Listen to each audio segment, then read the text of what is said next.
আল্লাহর আইন চাই, সৎলোকের শাসন চাই স্লোগান নিয়ে ক্ষমতায় যাবার সময় এলেই আল্লাহর আইন বাদ হয়ে গেল।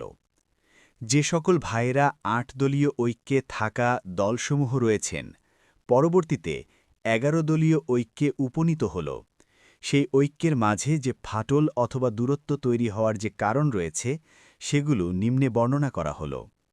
সম্মানিত আমিরে জামাত বলেছেন, আপনাদের ভোট যত শতাংশ তার থেকে আসন প্রায় বেশি দেওয়া হয়েছে। একই কথা জনাব ড তাহের ভাইও বলেছেন। তখন ইসলামী আন্দোলন বাংলাদেশের মুখপাত্র গাজী আতাউর রহমান বলেছেন, যেহেতু আমাদের সক্ষমতা থেকে আসন বেশি ছাড়ছেন, এটা তো অনুগ্রহ।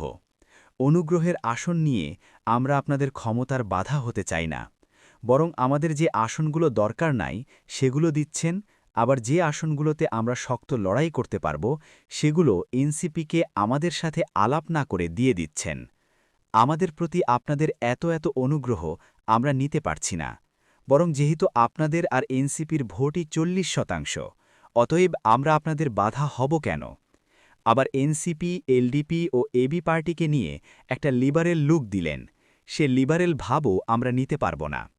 অতএব আমাদেরকে আসন ছাড়লে আপনাদের সম্ভাবনা কমে যাবে, ভাইবটাও আর লিবারেল থাকবে না, বরং আপনারা একাই সরকার গঠন করেন। আপনাদের জন্য শুভকামনা।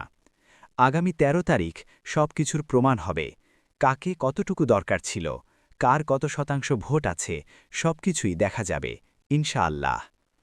শরীফুল ইসলাম রিয়াদ, সাবেক কেন্দ্রীয় সভাপতি, ইসলামী ছাত্র আন্দোলন বাংলাদেশ।